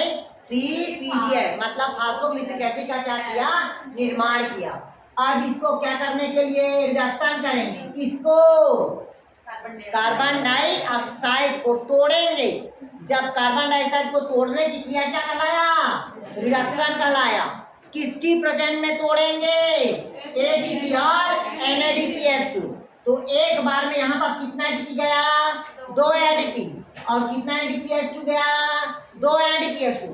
जब रिडक्शन किया तो कितना ADP बना? 2 ADP। और कितना NADP बना? तो NADP बस बना। तो ये प्रोसेस क्या कहलाया? रिडक्शन। और जैसे कार्बोहाइड्रेट टूटे, मतलब इस कार्बन डाइऑक्साइड टूटेगा तो किसका निर्माण होगा? ट्रायोस फास्फेट का, या किसका निर्माण होगा? सुक्रोज का, या किसका निर्माण होगा? स्टार्च निर्माण हो गया। हम लोग जो पढ़े थे लाइफ रिएक्शन में 3 ATP और 2 NADPH2, तो 2 का ही यूज करेगा।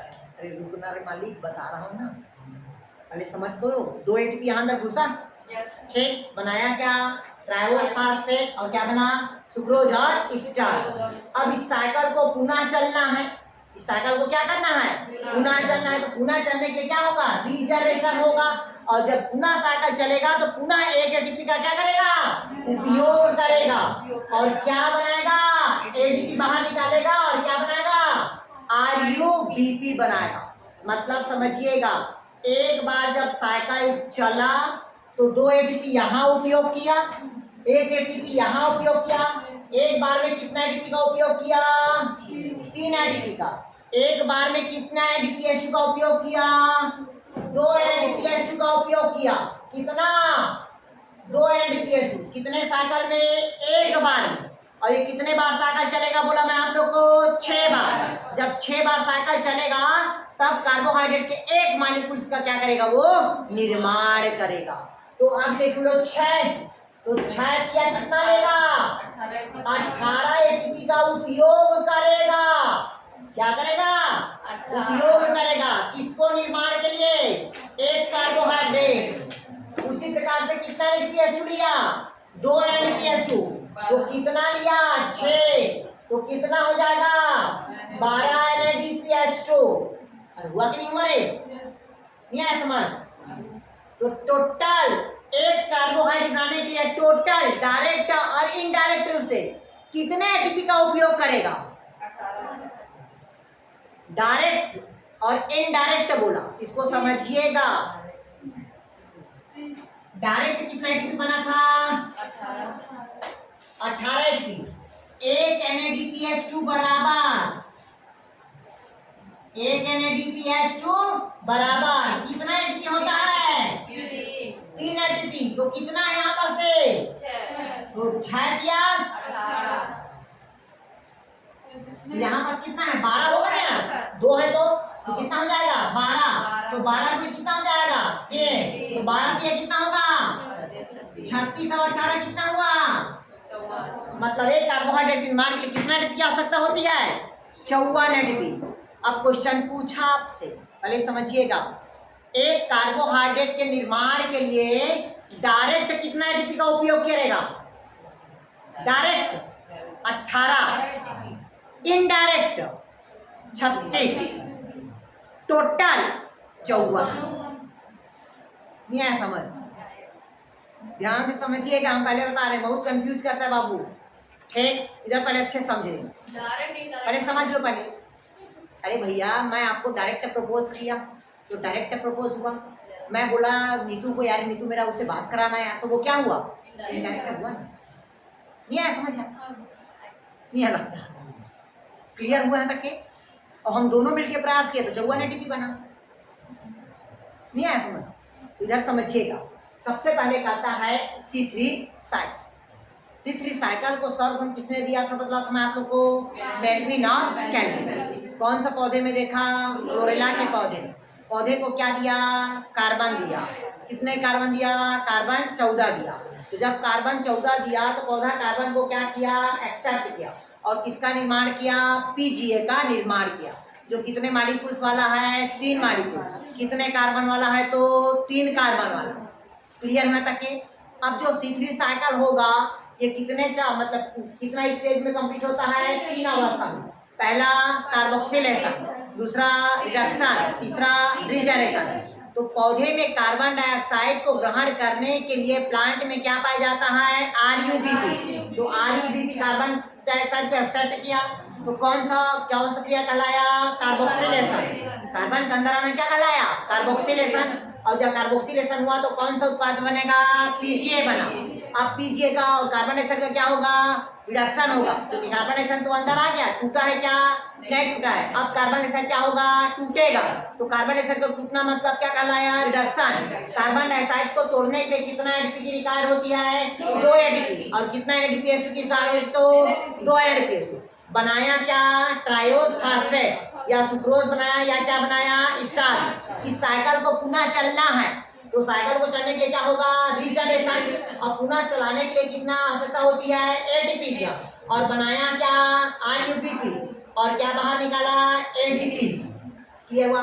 जब ये मतलब C3 साइकिल जब 6 बार चलता है, कितने बार चलता है, 6 बार, तब एक कार्बोहाइड्रेट का क्या होगा, निर्माण हुआ। जब एक बार चला, कितने बार चला, एक बार चला तो कितना एटीपी का उपयोग करेगा, 3 एटीपी का। कितना NADPH2 का उपयोग करेगा, 2। तो 6 बार चला तो 6 किया, 18 ATP का उपयोग करेगा। और दूसरा कितना NADPH2 का उपयोग करेगा, 12 NADPH2 का उपयोग करेगा। तब कहीं जाके एक कार्बोहाइड्रेट क्या होगा, निर्माण होगा। तो अगर डायरेक्ट एटीपी पूछा तो डायरेक्ट कितना है, 18। इनडायरेक्ट पूछा तो 12 NADPH2 है, तो 12 दिया कितना होगा, 36। क्योंकि एक NADPH2 पर कितना एटीपी होता है, 3। तो 12 दिया कितना होगा, 36। 36 और 18 दोनों मिला के हुआ? 54। 54 एटीपी का। नहीं आया समझ? पक्का? अब हम जो लिखवा रहे हैं उसको थोड़ा सा लिखिएगा, अंदर बाहर क्या हो रहा है उसको। आपको पाया यार, ज्योति, कमलेश, रेखा, आरती, माधुरी। यहाँ क्वेश्चन पूछता है, मैं पहले बता रहा हूँ, कंफ्यूज नहीं होना है। अब एक बार का अगर कंफ्यूज हुए मतलब समझ जाओ, भूल जाओ, फिर एक भी क्वेश्चन नहीं बनेगा। मैं पहले बता दिया फोटोसिंथेसिस। अगर इसको अच्छे पढ़ लिए फोटोसिंथेसिस से तो 2 क्वेश्चन आपका बनेगा, कंफर्म बनेगा 2 क्वेश्चन। ठीक, और हमको देख लो, हम 125 से 130 नंबर पाए जाते हैं सेट में, इसी पेपर में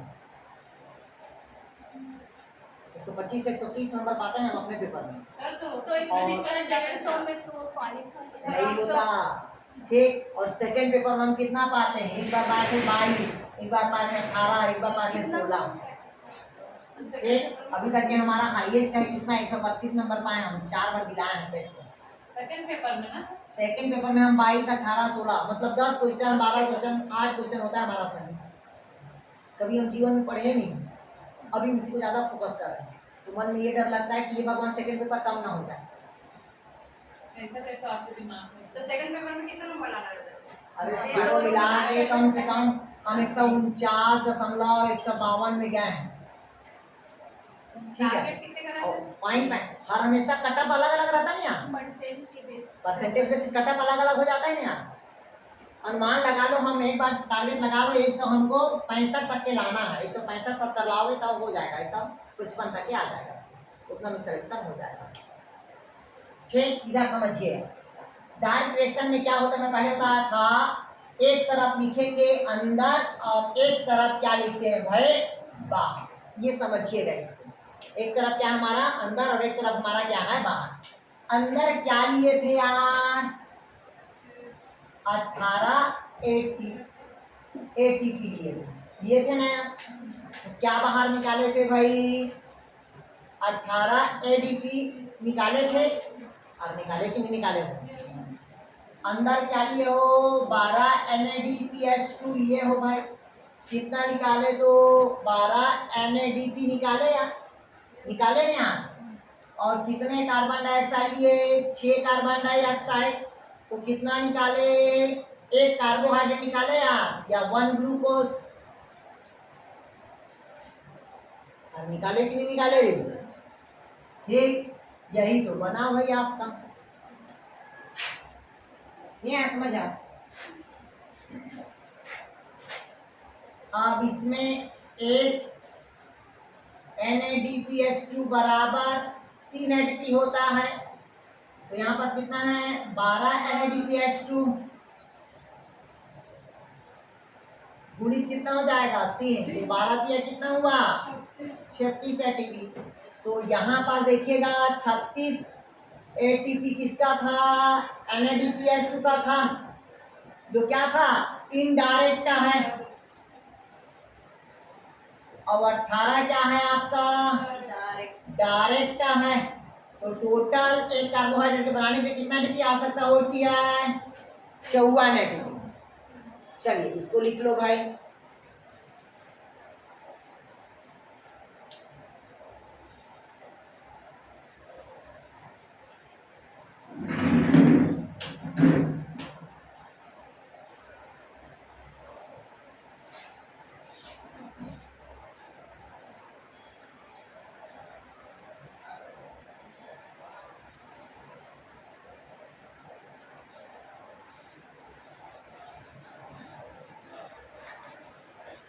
वो लिखे नहीं लिखे? देख रहे हैं।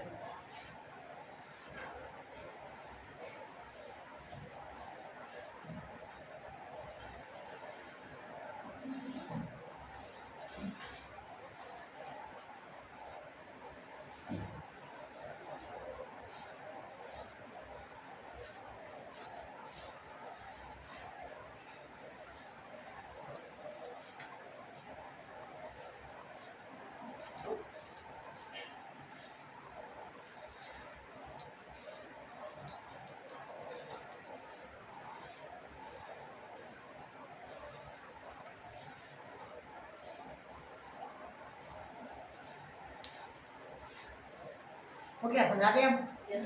चलिए, तो कार्बन डाइऑक्साइड का फिक्सेशन हो गया, कार्बन डाइऑक्साइड टूट गया, किसका निर्माण हुआ? आपका कार्बोहाइड्रेट का। अब कहता है कुछ अन्य पौधों में लेते हैं कि कार्बन डाइऑक्साइड का जो स्थिरीकरण होता है वो दो रूपों में होता है। कितना रूप में होता है?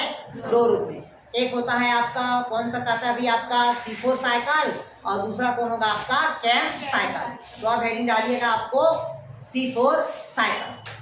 सर तो यहाँ पर क्वेश्चन कैसे आएगा, ये डायरेक्ट इनडायरेक्ट में? पूछा तो रे, अगर आपको कार्बोहाइड्रेट निर्माण के लिए डायरेक्ट रूप से कितना एनर्जी की आवश्यकता पड़ेगी? तो 18। इनडायरेक्ट पूछा तो 36, टोटल कितना? तो 54। अब क्वेश्चन ना दे के पूछ देगा कि कार्बोहाइड्रेट निर्माण के लिए कौन कौन किसका किसका उपयोग करते हैं, तो इसका उपयोग करेंगे। अब कहाँ का बाहर निकलेगा? तो ये बाहर निकलेगा। नहीं आया समझ आ? यहाँ पर 6 कार्बन डाइऑक्साइड इसलिए क्या क्योंकि 6 बार साइकिल चला है। नहीं आया समझ आ? अरे नहीं आ रहा है। और अगर ऐसे साइकिल बनाते तो यहाँ पर 6 कार्बन ऐसे लिखोगे तो यहाँ पर कितना लिखोगे? 12 ATP लिखोगे। नहीं आया समझ रहे? नहीं आया?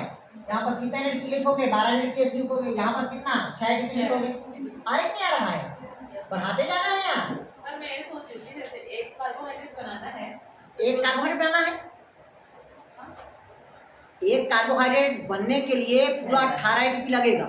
6 बार साइकिल चलेगा तब बनेगा ATP। हाँ, एक वही बोल रही हूँ सर, एक कार्बोहाइड्रेट बनाने के 6 बार साइकिल चलेगा।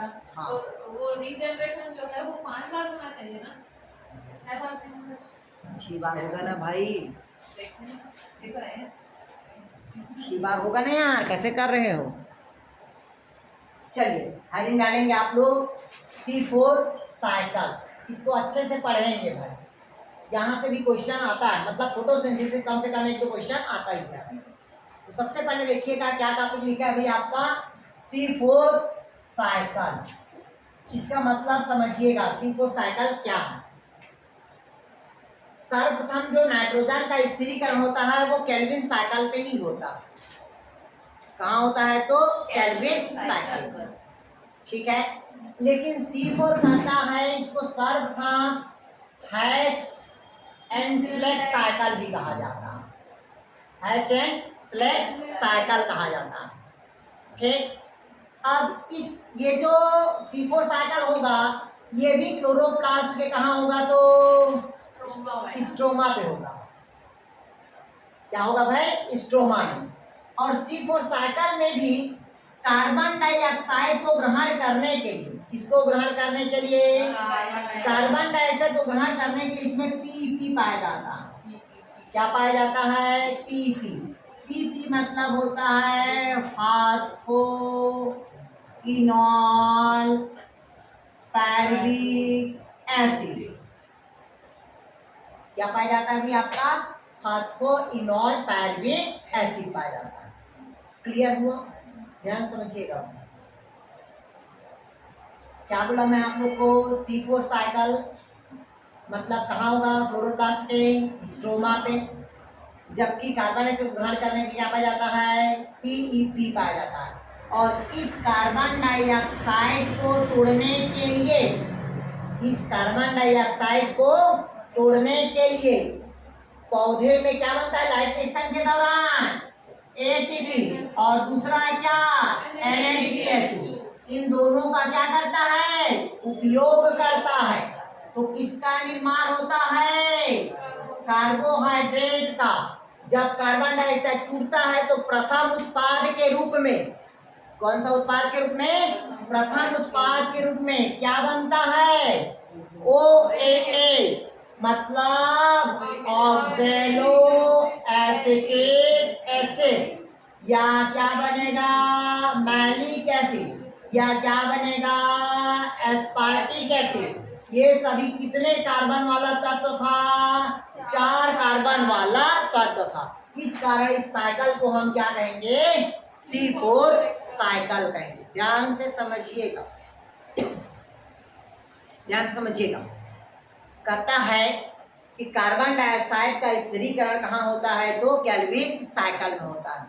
लेकिन कुछ अन्य और 2 प्रकार से होता है जहाँ पास कार्बन डाइऑक्साइड का क्या होता है? स्थिरीकरण होता है। तो सर्वप्रथम जो स्थिरीकरण हो रहा है वो कहाँ हो रहा है? आपका C4 साइकिल में।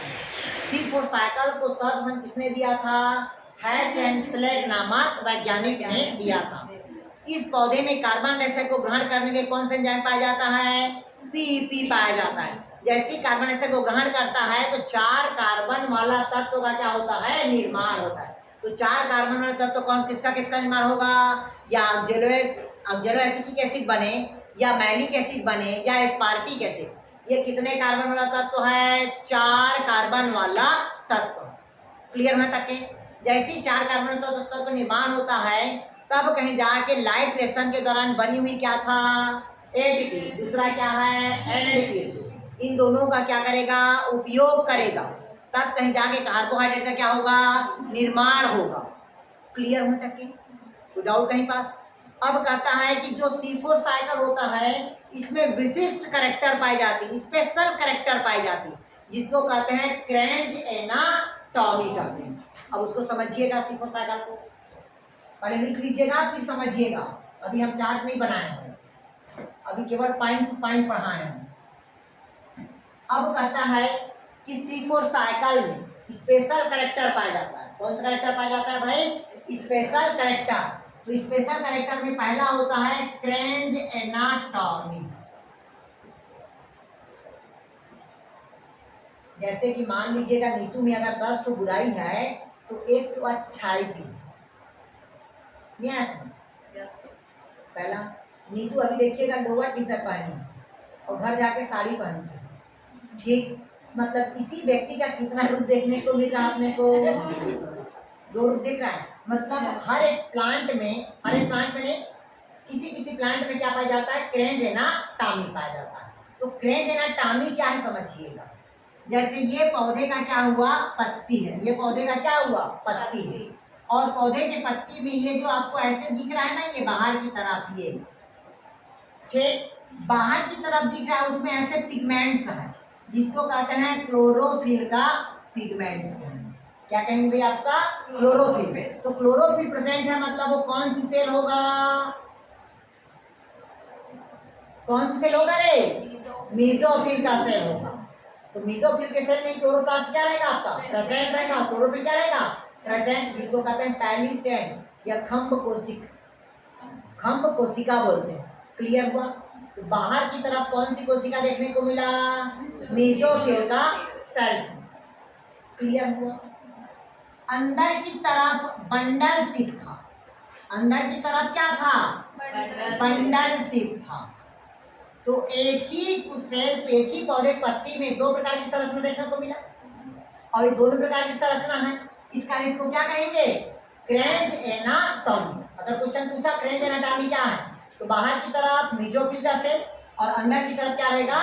बंडल शीथ बोलते हैं या बंडल सेल। क्या कहेंगे भाई? मेसोफिल में क्या करेगा? ये प्रकाश संश्लेषण क्रिया करने के लिए क्लोरोफिल रहेगा और बंडल शीथ में कुछ नहीं रहेगा। मतलब मेसोफिल में कौन सी रिएक्शन चलेगा? Light reaction. और डार्क इसमें क्या चलेगा? डार्क रिएक्शन चलेगा। नहीं है समझ? ठीक, अब लिखिए इसी में भाई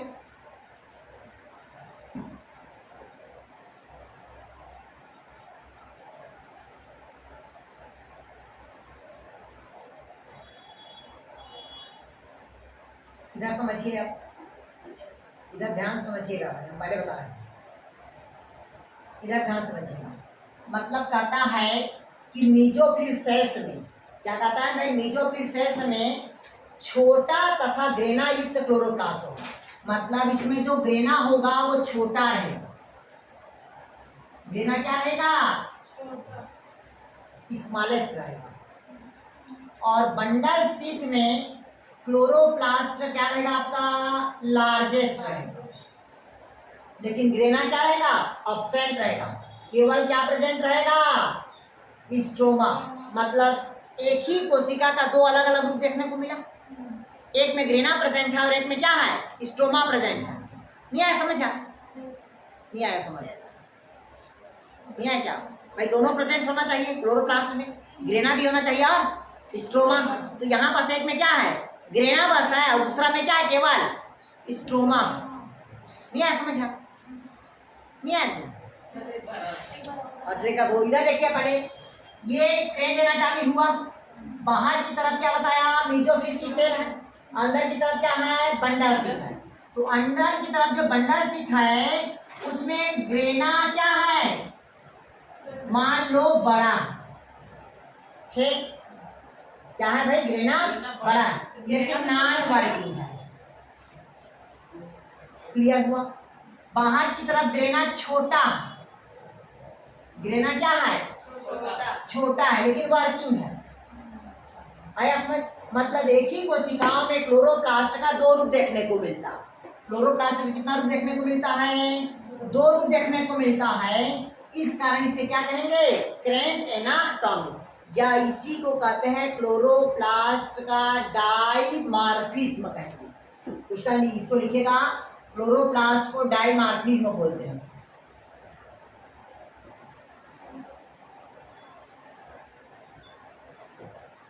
इसको जोकर जानते हैं, जोकर, डाइमॉर्फिज्म मतलब दो रूप देखने को मिलेगा रे, एक फीमेल और दूसरा मेल। जहां दो रूप देखने को मिलेगा समझ जाना वो क्या है, डाइमॉर्फिज्म होगा। तो क्लोरोप्लास्ट क्या होगा, डाइमॉर्फिज्म होगा। ऐसे पौधे में फोटो रिस्पिरेशन की क्रिया नहीं होती। अब इस पौधे में फोटो रिस्पिरेशन का प्रोसेस नहीं होगा।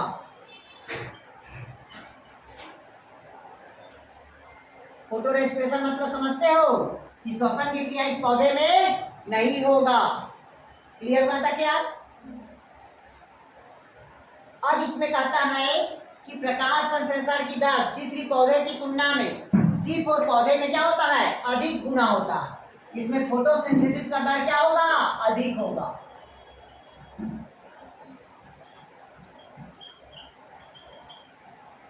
लिखिएगा, फोटोसिंथेसिस की दर क्या होगी, इसमें अधिक होगी।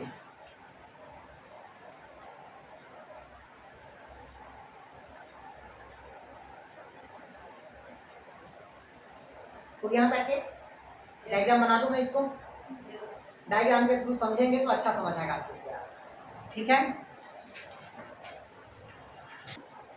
सबसे पहले कहता है कौन साइकिल कहता है अभी आपका, C4 साइकिल। C4 साइकिल किसने दिया था, बताया था मैं आप लोग को, हैंसेन नामक वैज्ञानिक। C4 साइकिल में स्पेशल कैरेक्टर बताया था मैं आप लोग को, क्रेंच एनाटॉमी। बाहर की तरफ बताया था आप लोग का मेसोफिल का सेल, अंदर की तरफ बताया था बंडल शीथ। दूसरा बताया था इसमें क्लोरोप्लास्ट का कितना रूप होता है, दो रूप। इस कार्य को हम क्या कहते हैं, डाइमॉर्फिक होता है। फिर बताया था C4 साइकिल में श्वसन की क्रिया नहीं होती है। तो जिस पौधे में श्वसन की क्रिया नहीं होती है उस पौधों में प्रकाश संश्लेषण की दर C3 की साइकिल में क्या होती है, अधिक होती है, ये बता दिया था।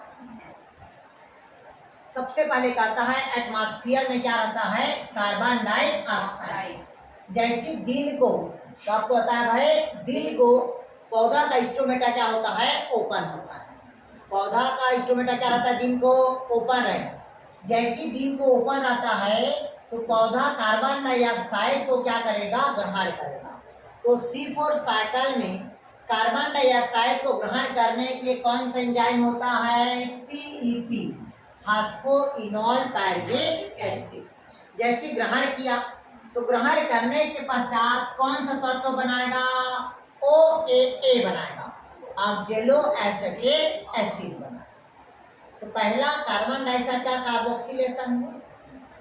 जैसी OA बनाएगा तो यहाँ पास जल की उपस्थिति में फास्फेट को क्या करेगा, बाहर निकालेगा और पुनः ऑक्जेलो एसिटिक एसिड क्या बनाएगा, आपका मैनिक एसिड बनाएगा, या क्या बनाएगा भाई, आपका एस्पार्टिक एसिड बनाएगा।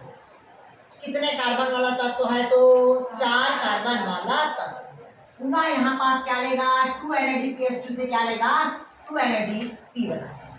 क्लियर मतलब ये दोनों एक दूसरे का क्या है, रिवर्सिबल है। तो मेसोफिल की सेल में कौन सा साइकिल चला, C4 साइकिल। अब कहता है एक कोशिका से पौधे में दूसरी कोशिका के बीच में प्लाज्मोडेस्माटा पाया जाता है।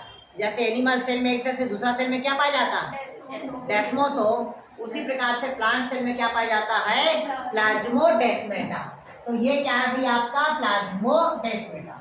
ये पूरी क्रिया कब चली, तो दिन को। अब दिन से क्या होगा, रात, तो जो मैलिक एसिड होगा वो कहाँ पहुंच गया, कहाँ पहुंचा रे, बंडल शीट में। जैसी मैलिक एसिड बंडल शीट में पहुंचा तो क्या बनाएगा, पैल्विक एसिड बनाएगा। और क्या लेगा, NADP से क्या बनाएगा, NADPH2 बनाएगा। यहाँ पास खाया क्या था, NADPH2, और यहाँ पास बनाया क्या, NADPH। और क्या बना, पैल्विक एसिड। और पैल्विक एसिड से क्या बनेगा, PP बनेगा। ठीक, तो डायरेक्ट मैलिक एसिड से या पैल्विक एसिड से C3 साइकिल कहाँ, मतलब कार्बन डाइऑक्साइड कहाँ गया, C3 साइकिल। अब C3 साइकिल में कार्बन डाइऑक्साइड का क्या होगा, रिडक्शन होगा। अब टूटेगा कार्बन डाइऑक्साइड, टूटेगा नया, तो C3 साइकिल पे किसका निर्माण होता है, ग्लूकोज का। तो ग्लूकोज का निर्माण कब हुआ, रात को हुआ। अब ग्लूकोज से क्या बनेगा, अब दिन आएगा, तो दिन को क्या बनेगा, स्टार्च। तो ग्लूकोज का मतलब ग्लूकोज का टूटना क्या कहलाएगा, ग्लाइकोलाइसिस। और ग्लाइकोलाइसिस के दौरान किसका निर्माण होगा, PP का। तो ये साइकिल क्या होगा, चलता रहेगा, तब इसे हम क्या कहते हैं, C4 साइकिल। क्वेश्चन क्या बनता है सुनिएगा, बस इसमें लिखिएगा, इसमें कार्बोहाइड्रेट निर्माण के लिए 30 ATP की आवश्यकता होती है, लिख लीजिए इसमें 30 ATP की आवश्यकता होती है। कार्बोहाइड्रेट के निर्माण के लिए 30 ATP की आवश्यकता होती है।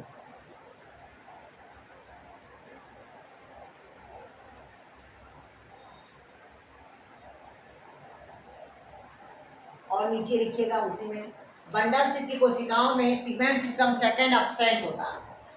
लिखिएगा, बंडल शीट की कोशिकाओं में पिगमेंट सिस्टम सेकंड मतलब 680 NM एब्सेंट होता है। बंडल शीट में pigment system second 680 NM absent होता है।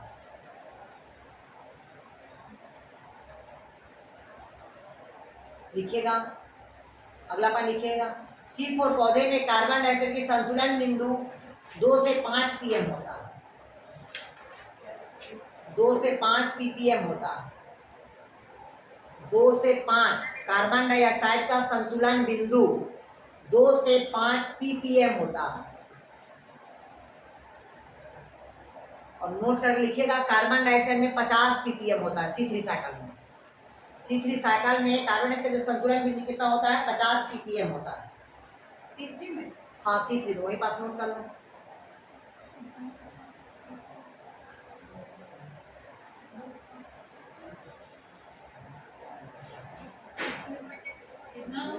संतुलन बिंदु 50 ppm। क्या हुआ आरती,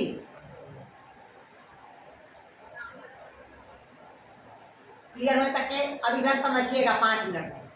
सबसे पहले मैं आप लोगों को क्या बताया, C4 साइकिल। अगर क्वेश्चन पूछा आपसे ऑक्जेलो एसिटिक एसिड का निर्माण कहाँ होगा, तो मेसोफिल साइकिल। C4 साइकिल का प्रथम उत्पाद क्या होगा, ऑक्जेलो एसिटिक एसिड। कितने कार्बन वाला बोला, 4 कार्बन।